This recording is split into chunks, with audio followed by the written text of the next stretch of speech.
Oi, gente, muito bom dia, muito boa tarde, muito boa noite. Bem-vindo ao nosso canal, esse nosso propósito despretensioso e audacioso de tentar lançar umas luzes no seu pensamento, no que diz respeito aos caminhos da advocacia, do presente, do passado e talvez do futuro. No dia de hoje, eu estou trazendo uma pessoa pra lá de brilhante, pra lá de querida e tem um currículo grande. Eu vou até que ler o que ele mandou. Eu falei, me manda um resumo. Aí eu falei, minha Nossa Senhora, eu preciso voltar a estudar. Cara, é assim, ó, é muito legal. O Luiz Ribeiro Oliveira Nascimento Costa Júnior, barão, né, nome de barão de Principado, meu grande amigo irmão Luiz Ribeiro, doutor Luiz Ribeiro, advogado. Ele foi formado pela Faculdade de Direito de São Bernardo, atuante demais em São Bernardo do Campo fisicamente, mas eletronicamente no país inteiro. Ele também foi formado em administração em 1991, especialista em direito civil,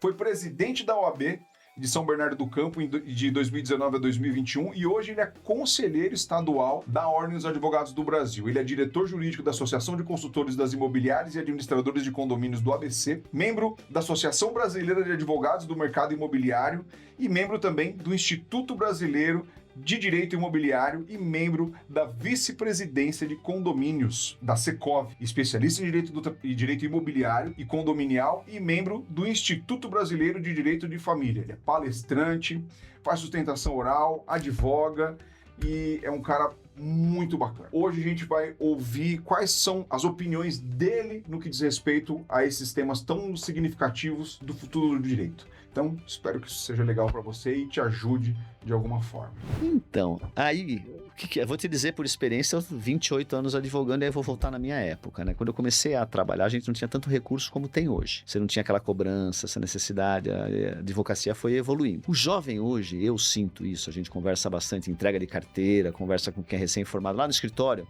tem advogada que acabou de se formar e ela fala, se ela não tivesse no escritório, o que é que ela ia fazer? Porque você pega o jovem, primeiro dilema que ele tem, vou abrir o meu escritório ou vou seguir carreira, vou procurar em algum escritório grande. Ele já começa com esse dilema. Ou concurso e tudo. Vamos pensar vou pensar como advogado, então vamos pensar como advocacia, não quem vai para concurso público.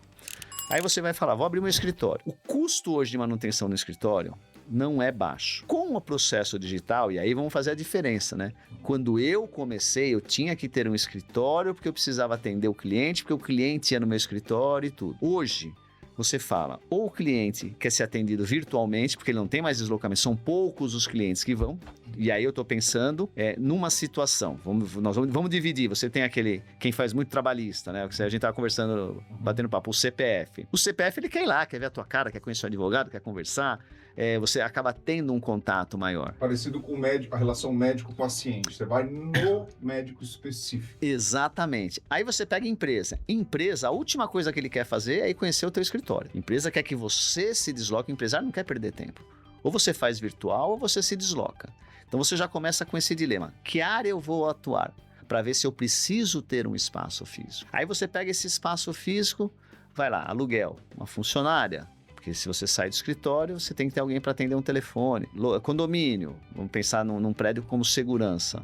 Você pega uma casa na rua, você vai ter um investimento em segurança. A hora que você bota tudo isso no papel, você já vai gerar uma despesa mensal que às vezes você não está preparado. E aí vamos para outro lado ainda para ser analisado. O jovem se formou advogado, ele não se formou para administrar um escritório. Então ele não tem noção nenhuma no escritório dele.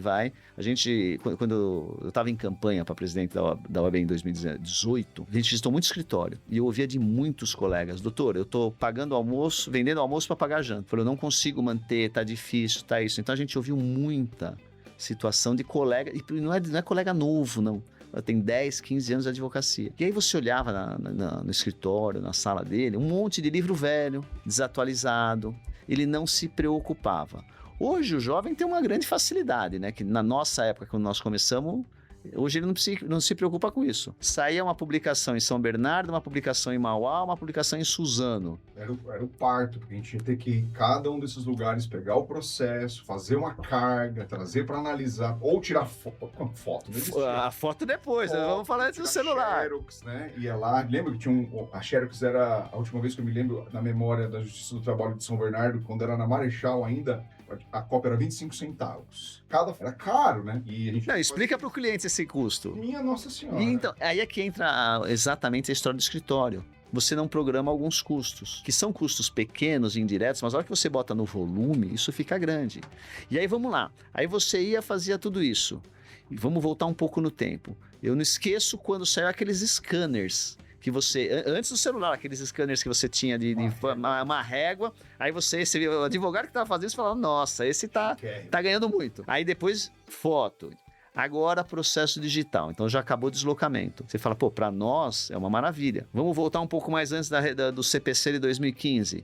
Prazo corrido. Era outro inferno para advocacia. Você recebia a publicação para cumprir em 5 dias. Essa publicação saía na quinta. Então, você tinha sexta, sábado, domingo, segunda e terça. Não tinha dia útil. Tinha feriado no meio, você estava perdido. E aí feriado local, feriado nacional. E a mesma coisa, imagina você ter que ir até Suzano, Itaquá, vamos pegar locais próximos. Não vou nem falar lá de Ribeirão Preto, mais longe, porque aí era mais complicado. Então você fala, eu tenho que ir na quinta ou na sexta para pegar o processo, para vir. Fora que não tinha essa vantagem, que hoje você antecipa, né? Disponibilização e publicação. Antigamente você recebia o recorte, então você só recebia no dia seguinte que saía. Então são evoluções que foram tendo, que a jovem advocacia não pegou, não passou. Antes a advocacia ela era muito mais regionalizada. O coleguinha que se formava e tirava a sua carteirinha da OAB, ele tinha geralmente uma atuação ou no bairro, ou na cidade, ou no máximo na região metropolitana por uma inviabilidade física de deslocamento. Era impossível estar em 2 lugares ao mesmo tempo. E hoje, da forma como você está falando, o colega ali consegue estar em 2 lugares ao mesmo tempo, ou 3, porque essas fronteiras elas acabaram com o processo digital e o processo 4.0 que eles falam hoje, né? E esse lance que você falou da dificuldade administrativa é onde que eu percebo também que a maioria das pessoas é o divisor de águas naquele profissional que vai dar certo economicamente falando e o que se arrebenta, mesmo ganhando bastante dinheiro. Porque essa dificuldade de administração, ela ocorre por vários motivos. Tem os patológicos, os caras que têm problema de dinheiro, que existem muitos profissionais de qualquer área, não só da advocacia, do jeito que tem problema com jogo, tem problema com álcool, tem problema com compulsividades, né? E a compulsividade pode ser comprar um carro, comprar uma passagem, comprar alguma coisa, e aí ele esquece daquela regra básica que você sabe muito bem, que tem que devolver o dinheiro pro escritório. Dinheiro que entrou, você devolve para a operação e estrutura. Tem uma secretária, tem um estagiário, tem um assistente, tem outros advogados trabalhando comigo, para que a gente consiga fazer aquele alavancamento pessoal. Você conseguir estar em vários lugares ao mesmo tempo. E geralmente, o que eu percebo do jovem e do velho advogado é que o cara ele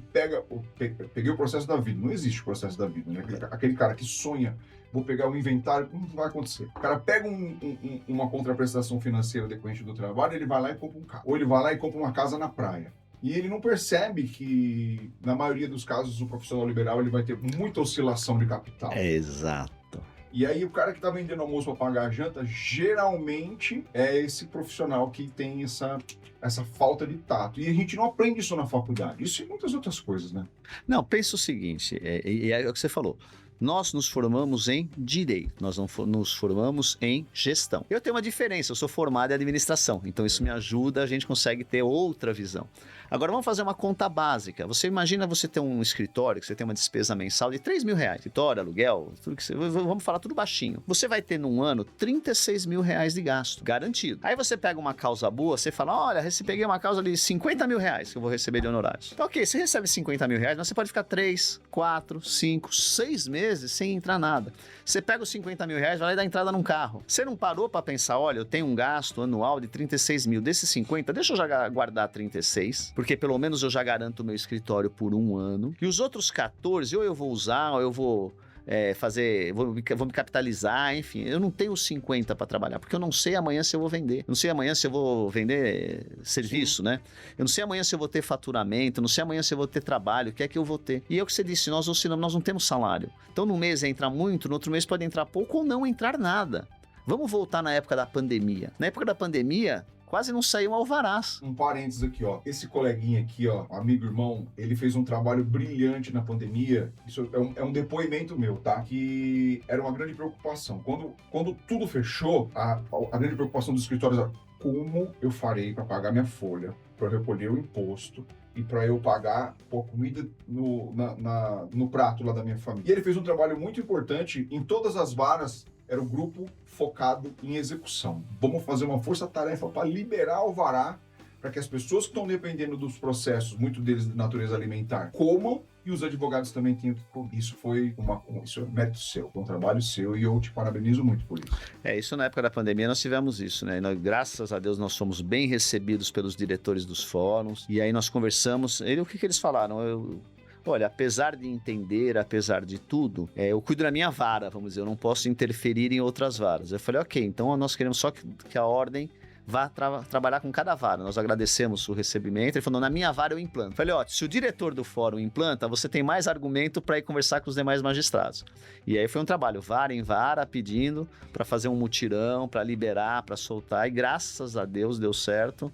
Claro, não dá para beneficiar todos, porque nem todos tinham alvará para receber. Mas quem tinha alvará para receber, já estava em fase final, foi feita uma força-tarefa, principalmente na Justiça do Trabalho. A Justiça do Trabalho foi... É muito solícita a Justiça do Trabalho. Foi muito bom. Nossa paróquia aqui, ela é ótima. Foi ótimo. Mas aí vamos lá, voltando na história do jovem. E essa preocupação que você comenta, a OAB tem essa preocupação. A seccional hoje, ela tem uma palestra, um evento que se chama Aceleradora de Escritórios, que é exatamente para o jovem advogado ter noção e contato com o escritório e tentar melhorar o escritório dele. O que é que eu posso fazer para melhorar? Nós vamos ter agora o encontro da Jovem Advocacia, que é exatamente para que a Jovem Advocacia vá lá e tenha algumas noções, tenha alguns conhecimentos. Porque é aquilo lá. Quem nos prepara para o mercado? Quem tem essa obrigação? Nós temos a Escola Superior de Advocacia, que dá o treinamento, dá cursos, dá palestras, eventos, mas não é só isso. Não adianta só me aculturar tecnicamente se eu também não entender a gestão. Claro, eu estou num escritório grande, ele tem todos os departamentos e tudo, meu foco é pensar e trabalhar em cima disso. Perfeito, essa é uma linha que você escolheu. Eu serei associado, assalariado, coparticipante, o termo que for usar. Vem aí. O termo que quiser, correspondente, vai me ajudando. Então, o termo que você usa, você não tem preocupação em pagar contas. Isso já é um grande negócio. Só que a hora que você fala, vou empreender, vou me tornar, quero que o meu escritório cresça, não quero trabalhar, não quero ter ainda que você tenha na razão social sociedade individual, né? Você não quer ter associados oficialmente, só oficiosamente, né? Você fala, então o escritório é meu, eu vou ter que recolher os tributos, eu vou ter que pagar salário, eu vou ter que pagar participação, percentual, o que quer que seja. Você vai ter gasto. Você tem aquela estrutura física, você tem linha de telefone, você tem celular, você tem água, você tem luz, você tem encargos sociais. Se tiver funcionário, você tem salário. Então, como é que eu vou pagar tudo isso? E aí eu tenho que, além de me preocupar em pagar tudo isso, me preocupar em fazer o marketing para trazer cliente e me preocupar em elaborar as peças. E nós não fomos preparados para isso. Esse é um grande defeito que vem com o jovem da advocacia. E o pior agora, né? A gente já bateu um papo sobre isso. Não basta só o empreender, são muitas coisas que você tem que fazer. Claro, e aí vamos voltar no passado. Eu sou saudosista, eu gosto disso, eu adoro advogar, sou apaixonado e cada evolução que tem eu acho que vai melhorando muito.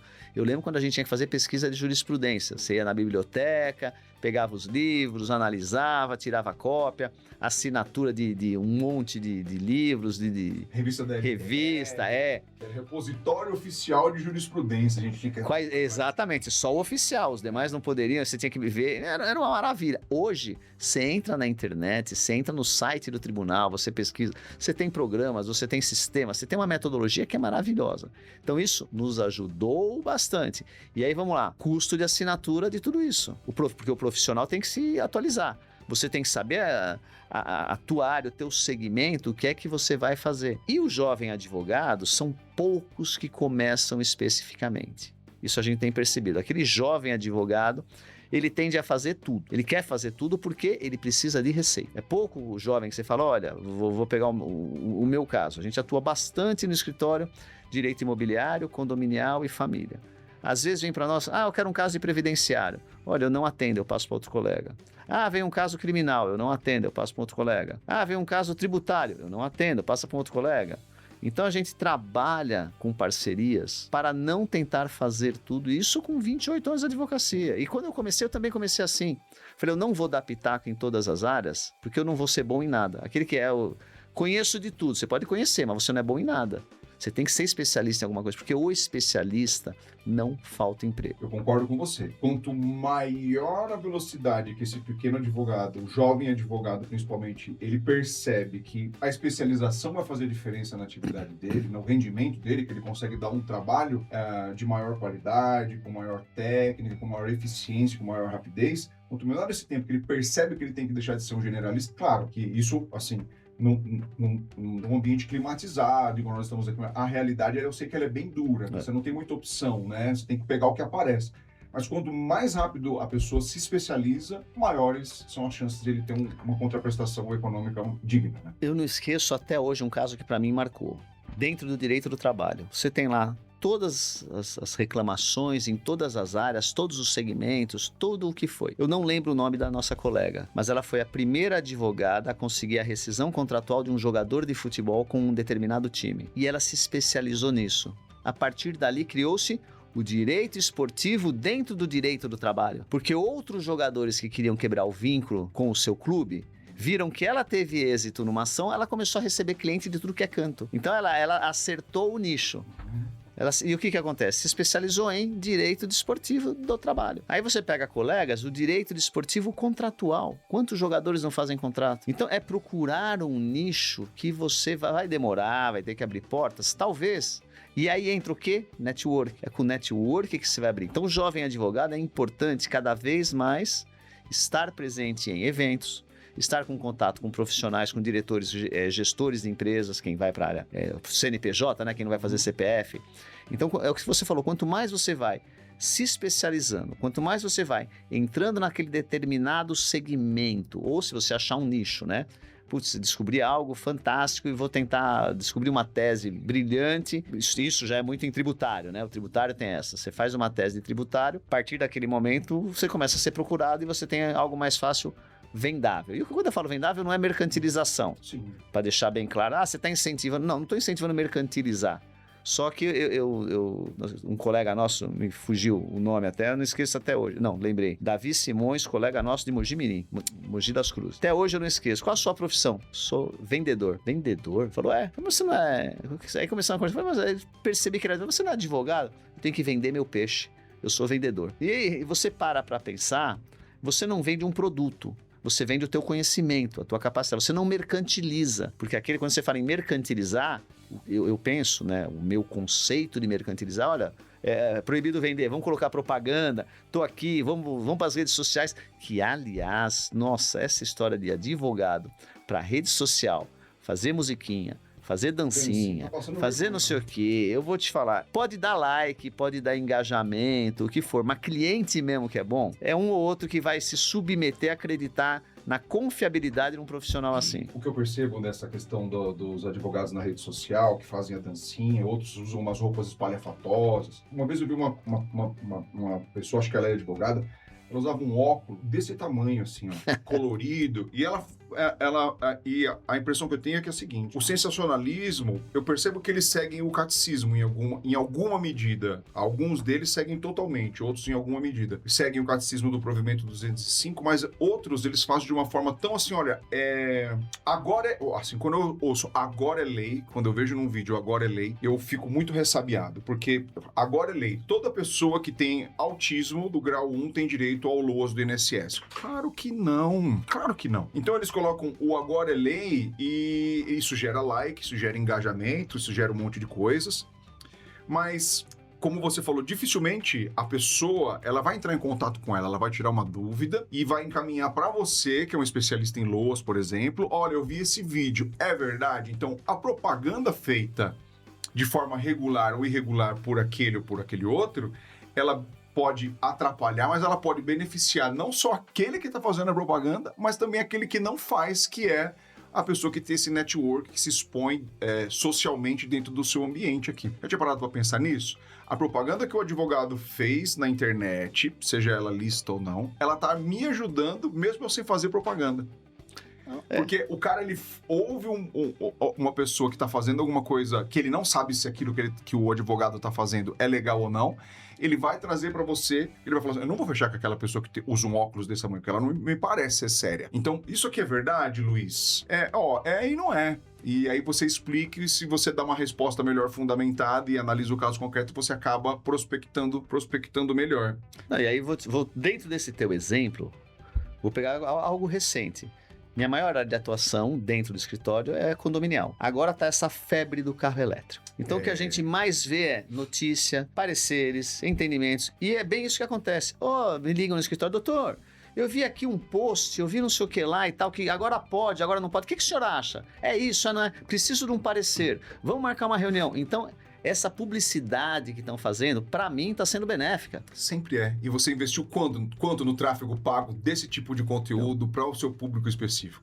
Sério. É aquela história. O que eu fiz? Qual foi o meu investimento? Foi o meu network, foi o comparecimento em eventos da minha área, do meu segmento, foi tornar o nome conhecido. Então hoje é mais fácil a pessoa vir me procurar do que acreditar naquele fanfarrão. Sem dúvida. Que está fazendo a gracinha, está fazendo a dancinha, está pegando o carro, por mais técnico até que você tenha a demonstração, é confiança. Advocacia é confiança e credibilidade. Por isso que a OAB sempre recomenda, quando você vai na cartilha da OAB, a OAB tem uma cartilha sobre publicidade, sempre usa a frase, recomenda-se que se procure um advogado da sua confiança, porque é uma relação de confiança. E você tem toda a razão. O negócio, ele existe. E o advogado, ele é um ser social elevado ao cubo. O advogado que não se socializa, ele tem muito menores as chances de conseguir clientela. Isso é uma realidade. Se o profissional ele tem um perfil mais introspectivo, isso não é aquele teste vocacional que se fazia antigamente, a pessoa já descobriria. Você não tem esse tino comercial para abrir um negócio próprio. É recomendável que você se dedique a fazer um trabalho mais técnico. E não tem nada de errado com isso. Você tem um perfil mais espontâneo, então a minha recomendação é porque você faça alguma coisa relacionada a esse departamento, não é verdade? E identificar qual é o perfil de trabalho que você tem faz toda a diferença, porque isso aqui, por exemplo, que nós estamos falando pode não fazer sentido para aquela pessoa mais técnica, que quer uma segurança maior de um trabalho registrado, por exemplo, que está tudo bem também, é a base da sociedade. E o topo, muitas vezes, fazer essa análise sincera, introspectiva, olhar para si e ver assim, quais são as minhas aptidões, quais são os meus defeitos, e a partir disso, focar só nas minhas aptidões, só nos meus pontos positivos. Não é inteligente a gente focar só no que é nosso negativo, né? Porque isso deprime o sistema nervoso, isso traz uma série de consequências. E essa maturidade profissional é um dos objetivos desse nosso papo, para facilitar o seu caminho. E você me falou uma coisa que eu até notei aqui, um gancho que eu achei muito pertinente, onde nós aprendemos isso, né? Na faculdade não nos ensina de uma forma...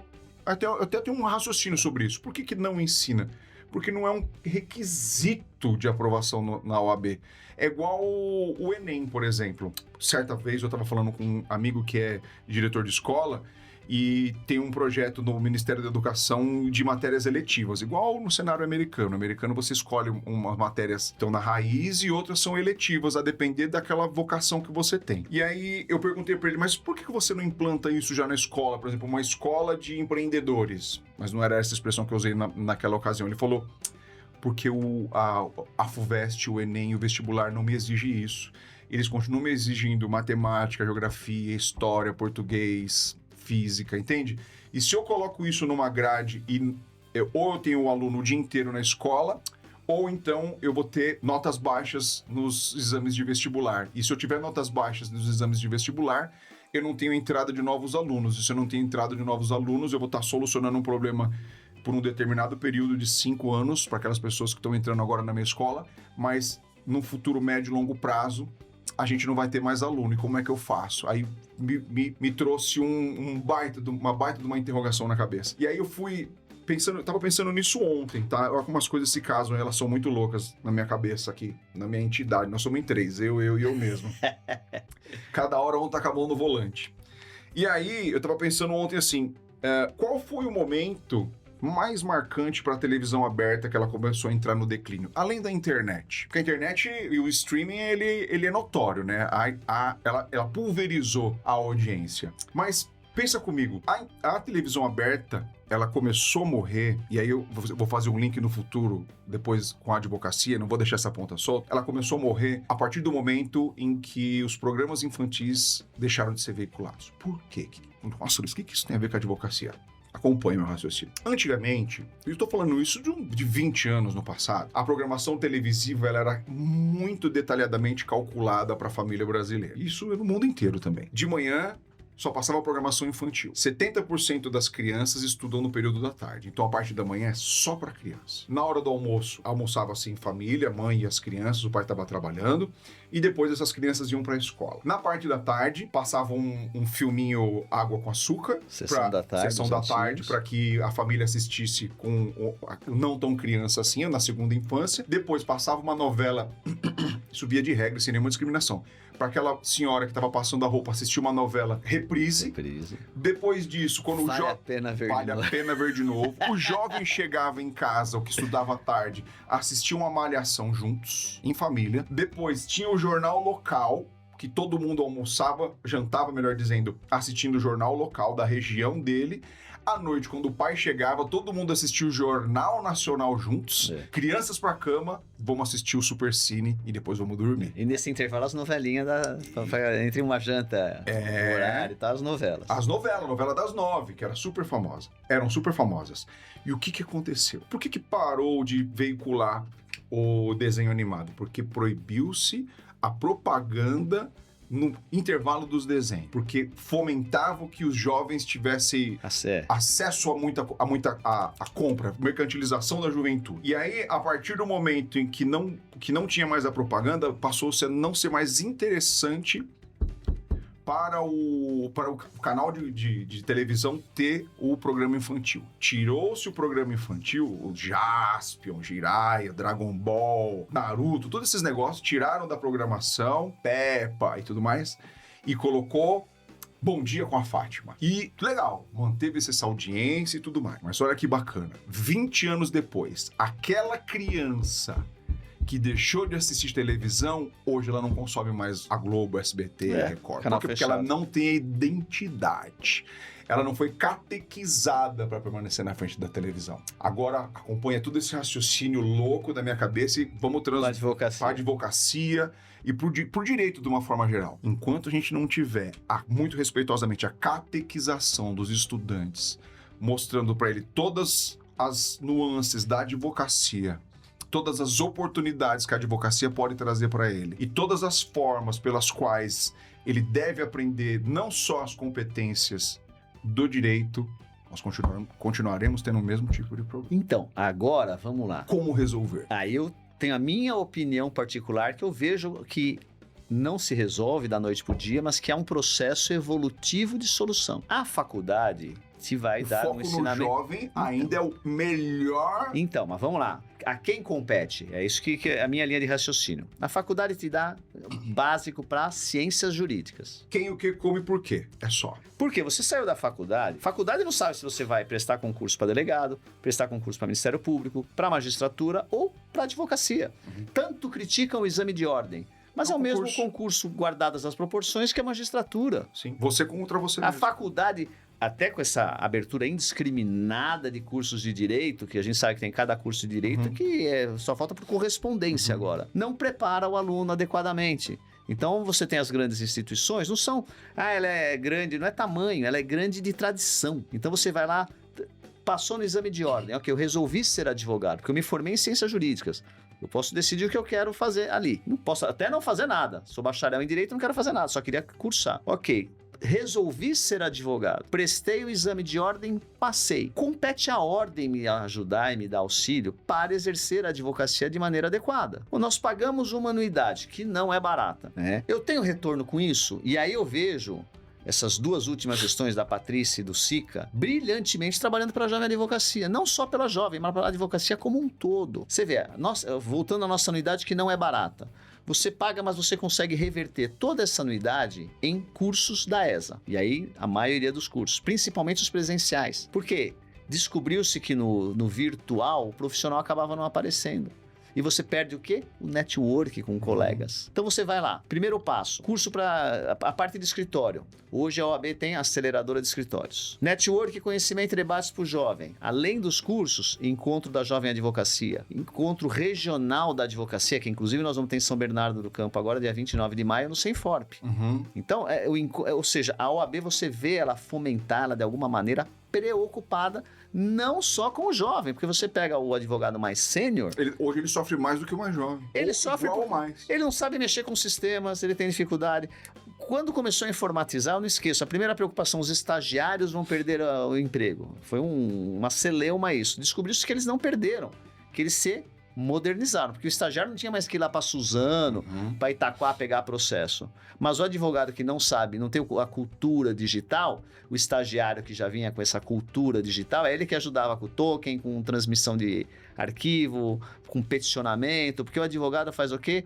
A tese. Pesquisa de jurisprudência, todas essas dificuldades da informática. Você vai mudando, você faz... Hoje o estagiário continua existindo, mas hoje o estagiário tem que conhecer o quê? Tem que conhecer planilha eletrônica, tem que conhecer cálculos, tem que conhecer pesquisa, tecnologia. Não, mais importante hoje do que o direito que os escritórios acabam utilizando, principalmente o escritório pequeno, aquele advogado mais antigo. Ele não quer um estagiário para carregar processo, ele precisa de um estagiário que ajude-o tecnologicamente.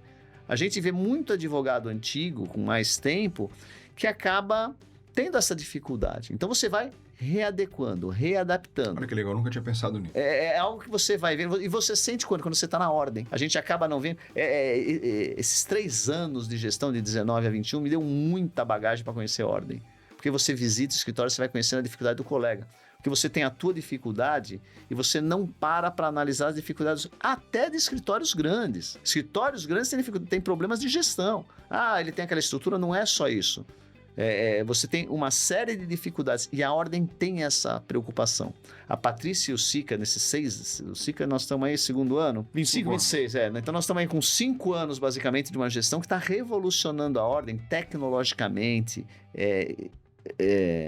economicamente, sabe? Mudam as bases, mudam. São Bernardo, agora nós temos aqui uma sede da CAASP regional, então é uma preocupação. Trouxeram a ESA, você tem cursos. Vamos voltar aqui, que a ordem implantou aqui em São Bernardo, nessa regional. Coworking. Não se falava em coworking até antes da pandemia. Pouco antes da pandemia, coworking era um embrião. Nascendo, será que vai pegar, será que não vai? Hoje, advogados fecham os escritórios para trabalhar em coworking. E aí aquela história de gerenciamento. Até que ponto vale a pena eu ter um escritório fisicamente estabelecido com um gasto aí, vamos voltar naquele meu exemplo, de R$3.000. Se eu vou para o escritório para peticionar, para trabalhar quieto, sozinho, sem ter contato com ninguém. Ou uma brincadeira, eu não gosto de gente, eu gosto de pensar, gosto de discutir tese. Então eu não sei fazer o comercial. Então qual é a minha preocupação? Eu tenho que ver o meu perfil. O que eu quero? Porque não adianta falar, eu vou abrir um escritório, se eu não consigo ter contato com pessoas. Eu sou aquela pessoa que desenvolve tese. Então é melhor eu trabalhar para um escritório, ser associado a um escritório para definir tese. E aí até essas definições de tese, a IA agora é outra coisa maluca. Pro bem e pro mal. Pro bem e pro mal. Porque ela vai emburrecer as próximas gerações. Sim. Porque nós sabemos pesquisar no CPC, nós sabemos, ainda que use a internet para pesquisar, nós sabemos interpretar e adequar. Eu estou fazendo experiência, tentando entender a internet, a IA, para até reforçar no nosso escritório. Mas eu não abro mão de desenvolver. Sem dúvida. Do capricho, da proximidade, da pessoalidade, né? E vou te dar um exemplo como a situação está feia. Eu tive um processo recentemente... E quando eu falo recentemente, é coisa de 30 dias, não mais que isso, onde eu fiz uma petição fazendo um pedido ao juízo. Esse juiz deu um despacho fundamentando com base num recurso especial do STJ. Eu fui pesquisar esse recurso especial do STJ. Não tinha nada a ver com a tese e com o meu pedido. Eu olhei e falei, não, deve ser equívoco. Li todo o acórdão, todas as fundamentações, li o processo, me debrucei e não tinha nada a ver. Aí eu falei, isso é IA. Só pode ser. Peguei a cópia agravei da decisão para o tribunal, juntei a cópia e o mais interessante, fiz pesquisa no STJ. No que eu fiz pesquisa no STJ, a minha tese era majoritária. Achei decisões de fevereiro desse ano, na linha do meu entendimento. Ou seja, não dá para acreditar que a decisão foi do juiz. Porque ele ainda coloca na decisão, né, conforme linha de entendimento majoritário da STJ. Eu falei, vamos pesquisar, porque eu sou curioso, eu gosto de aprender. Não quis aceitar o simples despacho. Agravei juntando o acórdão que ele menciona na decisão dele, juntei meia dúzia de acórdão que eu achei no sentido oposto, pareceres, entendimentos e tudo do STJ e do próprio TJ. Fiz o agravo, tá para decidir no tribunal. E peticionei para o juiz, dizendo, olha, excelência, tem algo estranho. Tô informando para você que eu distribuí o agravo de agravo de instrumento, mas se liga que tá acontecendo alguma coisa aí na serventia. Tô cumprindo aqui, tô fazendo e tal, mas gostaria que fosse atentado, porque foi mencionado o recurso especial número tal, o qual não procede o entendimento. E fiz todo um esclarecimento, né? Não disse, claro, o senhor tá usando IA. Meu entendimento, ele tá usando inteligência artificial, mas eu não tenho prova. É suposição. Então, só dei a brecha. Aí, sai o despacho, né? E aí, você sabe que o juiz não gosta de voltar atrás. Para voltar atrás, ele, assim, sofre um absurdo. Eu não sei qual é o problema de você reconhecer que falhou. Para um magistrado é difícil, né? Sempre, não, procure os meios cabíveis. Aí vem a decisão dele, dizendo, olha, recebo ciente da interposição do agravo, né? Só retifico na decisão tal a menção ao agravo. Não é fácil. Aí você fala... Eu ouvi uma frase uma vez do professor Homero Batista Mateus, lá da USP, ele fala, ele me marcou isso. O processo é uma sequência de erros em que o juiz erra por último. O erro começa desde o ato ilícito de um dos lados, o advogado da petição inicial erra, a defesa erra, e o juiz erra por último. Tanto erra por último, se ele não errasse, não teria esse número tão grande de recursos, né? E é muito louco essa questão da inteligência artificial por vários aspectos. Um aspecto que mais me deixa reflexivo, não preocupado, mas reflexivo, além desse emburrecimento que é natural, o que a gente não usa, a gente perde. Um exemplo não tão distante. Se você amarrar o seu braço para trás, deixar um tempo, na hora que você soltar, ele não vai ter mais serventia. Isso é do nosso organismo. Sim. Nosso organismo, ele é muito precário, muito primata. Na medida em que eu me valho da inteligência artificial sem precedentes, essa parte do nosso cérebro que está destinada a absorver aquele tipo de informação, ela vai ficando obsoleta. Um exemplo disso. Qual o número de telefone do seu tio? Exatamente. Qual é a rua de trás do seu escritório, o nome da rua de trás do seu escritório, o nome da rua de trás da sua casa? Faz uma conta sem usar calculadora. Eu tô falando conta básica. Eu tenho 2 filhos pequenos, você também tem, que ela me perguntou, a minha mais nova essa semana que passou, ela me perguntou, pai, como que você faz pra ir daqui até o lugar onde a gente tá indo sem usar o Waze? Ela tem 10 anos de idade, é uma pergunta super inocente. E aquilo me fez uma reflexão assim muito grande. Falando, nossa, cara, 10, 12 anos atrás, não tinha. A gente tinha que bater perguntando, parava no posto, como é que eu faço pra chegar na Avenida Santa Amaro? Você não é do mapográfico? Que eu abri, eu dava com o guia dentro... Depois veio o mapa, né, que você comprava o... Sim, não. Mas eu sou da época que você deixava o guia no porta-luva, aí você pegava o guia, olhava, dava aquela olhadinha ali, depois parava mais um pouco, pegava o guia de novo para ver o que você fez. Isso, e isso mostra hoje que a tecnologia só ratifica esse pensamento, o que nós não usamos, nós perdemos. Então, a parte do cérebro em que eu guardava a minha geolocalização e sabia os nomes das ruas para validar minha geolocalização, que isso é instintivo, acabou. Os números de telefone que a gente guardava, qual que é o número da minha casa? Minha casa era tal, o número da minha mãe era tal, da minha tia era tal, do meu filho era tal, do meu pai era... Hoje eu não sei o número do meu filho. Eu tenho essa dificuldade. E agora acompanha meu raciocínio, como a IA ela traz várias armadilhas. Na medida em que eu tenho a minha cognição substituída por ela, vai chegar uma hora que minha cognição vai ser totalmente inexpressiva. Porque a gente deixa de ter o senso crítico. E outra frase do professor Homero. Acha melhor quem sabe o que está procurando. Na medida em que a gente vai se tornando menos ativo no processo cognitivo, a gente vai deixar de saber o que nós estamos procurando. Aí qualquer coisa vai servir. Vai ser. Você vai aceitar qualquer informação.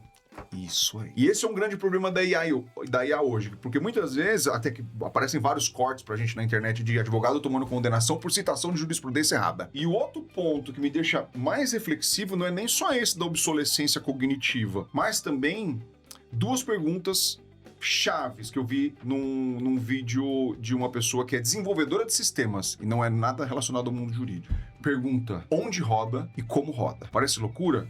Se nós não sabemos onde as nossas coisas estão rodando, todas as nossas informações que são alimentadas estão rodando e como elas rodam, nós vamos ficar 100% na mão dessas grandes indústrias de inteligência artificial. E hoje, eles administram a tese que eu mostrei para você lá atrás da emissora que tinha o catecismo para fidelizar aquela pessoa no uso da plataforma. A plataforma de IA hoje, ela é, em grande parte, gratuita ou, em alguns casos, com um custo reduzido. Por quê? Porque eles estão fazendo a tese do pipoqueiro. Lembra que no pipoqueiro, na porta da escola, que a mãe falava, não compra pipoca daquele cara porque tem droga. Não vai... Era uma brincadeira, mas ela falava desse jeito porque a pipoca era muito gostosa. E a partir do momento que a gente comesse aquela pipoca, toda escola estadual e municipal tinha um pipoqueiro. Hoje em dia não tem tanto. A partir do momento que a criança começa aquela pipoca uma vez, todo dia ela pede uma pipoca pro pai. Então, vai chegar um momento em que todo o poder judiciário, que hoje é refém da inteligência artificial, eles não têm provedores próprios, é tudo licitado. Tem que ser, porque não é uma atividade precípua do judiciário ter, do Ministério Público ter, da delegacia ter, não é. Escravos. E nós também vamos ser 100% escravos de toda a tecnologia deles. Vai chegar uma hora que ele vai falar, agora o token, em vez de $1, é 7,50. E aí? Como você vai fazer? É uma questão que não tem resposta ainda. Como você fará para você administrar todo o seu ser? Porque você não vai ter a capacidade cognitiva para recomeçar do zero, você não vai ter a anotação da sua agenda eletrônica, vai estar tudo lá, você não vai ter nenhum tipo de preferência, não vai saber mais sua senha do banco, você vai ter uma interação muito menor do que você tem hoje com o mundo externo. E quem tem o controle disso, tem o controle de 100% da sociedade. E as pessoas não se dão conta. O julgador, na hora que ele está usando a IA, eu uso a IA hoje para fazer ementa, para fazer fundamento, para fazer relatório, e o dispositivo eu reviso. Sempre com aquela tese das pessoas que desenvolveram a inteligência artificial. Olha, a IA, ela só faz o diagnóstico, mas quem assina a receita ainda é o ser humano. Ainda é o ser humano. Da mesma forma para nós que somos advogados. Quanto mais inteligência, quanto mais eu alimento a IA com informações, ela vai saber mais sobre mim. E hoje eu tenho um meu assistente virtual que eu faço a pergunta, ele já sabe o ponto de partida. O prompt é uma oração. Olha, partindo da premissa que você é um ministro do Tribunal Superior do Trabalho e que tem assessores que são especialistas em juízo de admissibilidade, eu quero que você analise esse documento e partindo disso, me diga isso. Então, como ele já sabe tudo de mim, eu viro um escravo desse cara. E o preço que ele cobrar, você vai ter que pagar. Agora você chegou num ponto interessante. Ninguém fala, ninguém comenta. Ninguém fala nada. E ainda mais, Luizão, digo mais. Hoje nós estamos vivendo um cenário planetário, especificamente no Brasil, de transição. Nós vivemos num sistema de civil law, que é todo direito legislado, será? Enquanto existem alguns países, a maioria deles de... Nem todo direito é legislado, porque nós temos um Supremo Tribunal Federal que está criando uma legislação própria. Rasgando tudo que é código. Sim, e existem os sistemas mais de origem anglo-saxônica, que é do common law, que é o sistema de precedentes. Mas hoje essa transição, ela fala assim, olha, nós já temos a legislação e a interpretação vinculante desse específico artigo, a gente já tem súmulas vinculantes do STF, do STJ, do TST, orientações jurisprudenciais, temas de incidente de recurso repetitivo, todos eles vinculantes. Então, assim, a gente já tem mais de 3.000 assuntos no direito brasileiro, de todas as áreas, tributária, administrativa, eleitoral, previdenciário, trabalhista, civil, família, um monte, que o julgador ele não tem qualquer autonomia para decidir. Se ele decide contra um ato normativo, interpretativo normativo do STJ, STF, é reclamação. E ele vai ter que desdizer o que ele disse. Então, a atividade cognitiva já está muito diminuta. E nós estamos isso é uma opinião minha, tá? Nós estamos nesse trânsito entre o direito legislado para o direito de precedentes. Agora, traz isso para dentro do mundo tecnológico que nós estamos vivendo hoje. Uma IA, ainda que ela não é generativa, ela é uma IA responsiva. Você coloca, ela te responde. Ela não cria por si.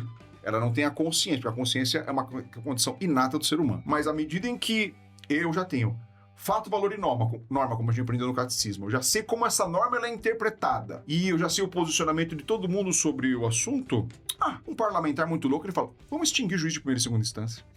Não preciso mais de vocês. Justiça é só para questões cerebrinas. Vamos criar a moção. A moção é a justiça como órgão de consulta.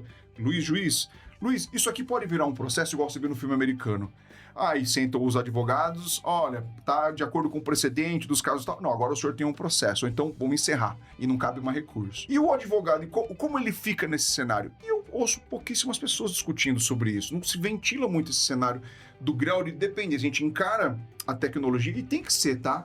A gente encara a tecnologia como um bálsamo, mas cada vez esse bálsamo tá tirando o advogado e a sociedade do centro do ordenamento. E a gente começa a ficar lateralizado. E aí coisas como, por exemplo, a uberização, a terceirização e a precarização dos direitos humanos, eles vão se tornando cada vez mais porosos e ninguém comenta. Não tem embora seja depois que se escuta, depois que se fala, é óbvio que a gente está conversando aqui. Mas as pessoas não percebem. Vou te dar uma tese terrorista que eu tenho. Eu falo porque isso me preocupa. E a gente não leva a sério para parar para pensar. Tudo que nós procuramos, a maioria, vamos assim dizer, é o melhor preço. E às vezes você abre mão da qualidade pelo menor preço. É uma falha que nós temos de consumo. Nós estamos tendo há anos invasão de diversos segmentos, diversos produtos chineses. Sim. É uma situação de exploração de mão de obra. É uma situação que acaba afetando diretamente toda a indústria nacional e internacional. Você vai, começa com, vamos pegar as blusinhas, os shoppies, os carros, estão invadindo. E o que me preocupa? Quando ele vem com um preço muito baixo, ele vai quebrando a indústria, produz o mesmo produto. Por dumping social, muitas vezes. Certo. Às vezes você não sabe se está tendo algum incentivo lá ou se realmente é só o custo tão baixo que o nosso caso seria tributo. Nós sabemos que nós temos uma carga tributária absurda. Só que a gente vê outros países que também estão sofrendo com a China. Ninguém para pensar que a partir do momento que você vai dando tanto poder e compra tanto produto e faz com que tudo valorize a China, você vê a potência que ela vai se tornando e ela chega de repente num determinado dia e fala, então, aquele carro, todo mundo só tem carro chinês, agora carro elétrico chinês. Não tem mais GM, não existe GM, Volkswagen, Audi, nenhuma fabricante. Que, inclusive, a China está comprando todas as grandes montadoras, Mercedes. Aí ela vai chegar e vai falar, então, o preço agora é esse. Eu estipulo o preço e você não vai ter concorrência. E a pior coisa que tem no mercado é a falta de concorrência. Porque você tem a unanimidade burra, né? É chinesa, todos os produtos são chineses, você não tem onde comprar. Você gerou uma dependência econômica e financeira e eles mandam dentro do que você quiser. Ah, Luiz, mas essa tese é muito louca. Claro, não é algo que vai acontecer daqui a 1, 2 anos. Eu espero nem ver isso. Mas é algo que a gente tem que refletir. E não é muito louco não, isso é muito antigo. Você já ouviu a história do café no Japão? Vou contar pra você. Isso, olha como remonta. Lá, séculos atrás, no Japão não se bebia café. Era ou chá ou não chá. Não existia café no Japão. E aí... hoje, curiosamente, a maior loja do Starbucks do mundo é no Japão, em Tóquio. Olha que história legal. No Japão, como que eles conseguiram introduzir o café? Impossível, parece, para você introduzir o café. Vamos fazer um desenho animado em que um dos produtos que vai ter desse desenho animado é uma bala sabor café. E um docinho sabor café no desenho, e o cara comia, tipo o espinafre do Popeye, o cara comia o personagem comia tomava um negócio de sabor café, um docinho, uma balinha de sabor café. E daqui 15 anos no futuro, isso vai reverberar, porque aquela criança que viu o negócio de sabor café, ele já vai saber o que é café e ele vai ter curiosidade para saber o que é café. E vai consumir a bala de café com frequência. Então a bala de café virou o consumo excessivo do café no Japão. E o Japão não produz café, ele importa 100% do café. E o consumo de café lá é tão acentuado hoje que, como eu falei, a maior loja do Starbucks é no Japão. E transportando esse pensamento seu e nosso aqui pro direito, é o que está acontecendo com a gente agora com a inteligência artificial. Essa semana, nós estamos contextualizando para você, esse vídeo pode ser atemporal, mas para a gente ter uma marcação histórica, nós estamos no mês de maio de 2026. Essa semana, não sei se você recebeu, uma empresa de inteligência artificial, ela recebeu um investimento multimilionário, uma empresa brasileira para investir de tecnologia de inteligência artificial para grandes escritórios com grandes demandas. Que inclusive no conselho tem figuras... Vou te explicar o porquê. Figuras, vou dizer quem são. Sem nenhum... deixar, Mas, por que eles fizeram... E o mote dessa empresa de inteligência artificial é gerenciar grandes demandas de grandes empresas que eles fazem a defesa, fazem análise, faz análise de prova, análise de fraude e tudo mais, e dá só pro advogado assinar a receita. O advogado ele tem que ler para ver se aquilo é de verdade, igual se imagina, ele vai ler, ele vai conferir. Você pressupõe, né? Não posso falar. Que o advogado com certeza ele vai ler e vai assinar com o token dele. E no conselho nós temos um ex-ministro do Supremo Tribunal Federal, um apresentador de TV com influência nacional e internacional, e um advogado que tem grande trânsito em grandes demandas, com grandes clientes. Por quê? Temos uma blindagem institucional, nós temos um grande trânsito de marketing e nós sabemos o processo para captar novos grandes clientes. Olha que legal. E ninguém, assim, o investimento na casa do quase R$ 1 bilhão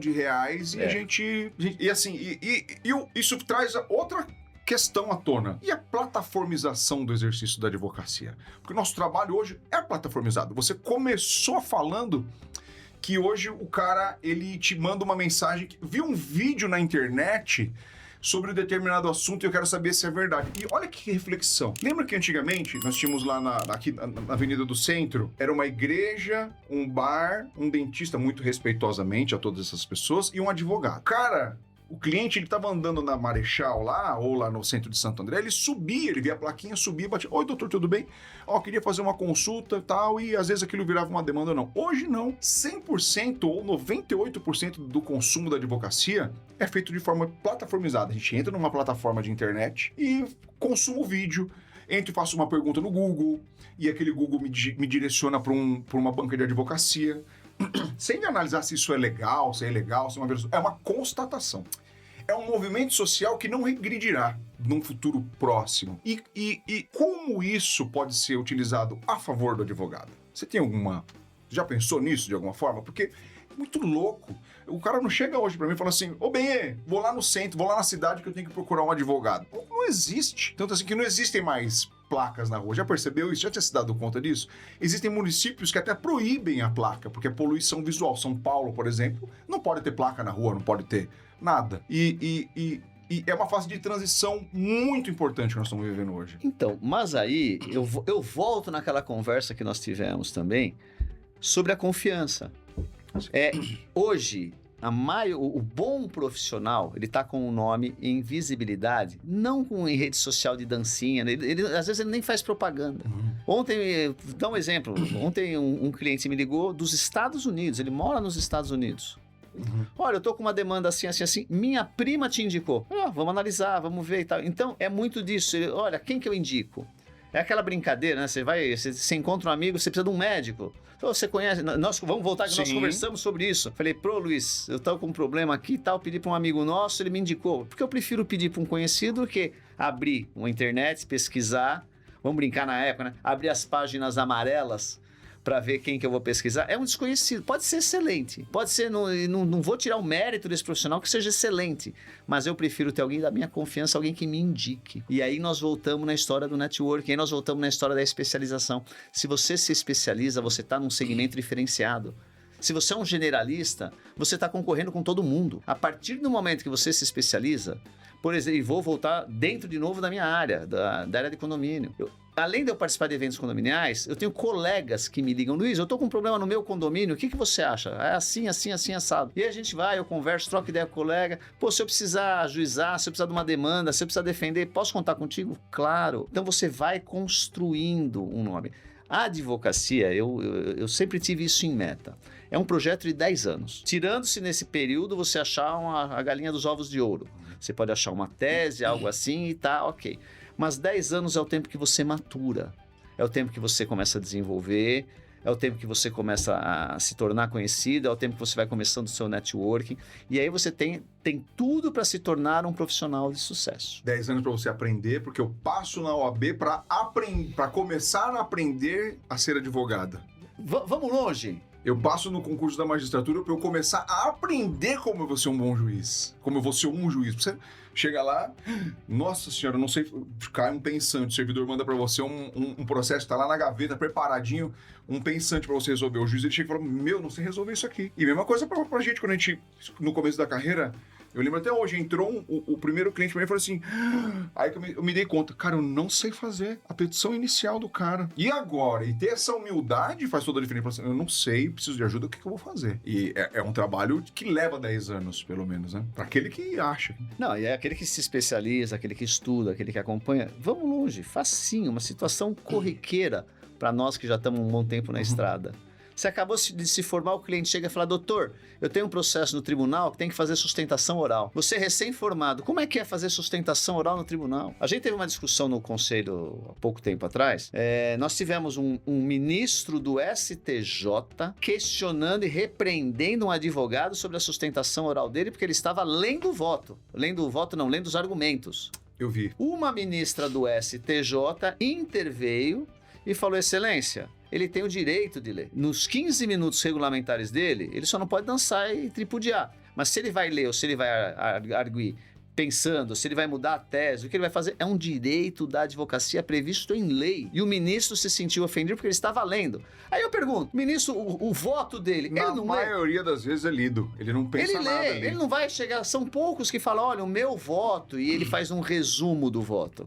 Ele vai ler o voto. Ele vai ler ali a ementa, que já está pronta. Então, o que você está questionando? Ah, tá com pressa, tá tomando tempo? Tá na lei. Agora vieram com esse absurdo, né? Manda a sustentação para mim pelo WhatsApp. Mandar a sustentação... Não pelo WhatsApp, né? Gravado, né? Você vai lá, você vai falar, olha, minha tese é essa. Quem garante que alguém vai ouvir?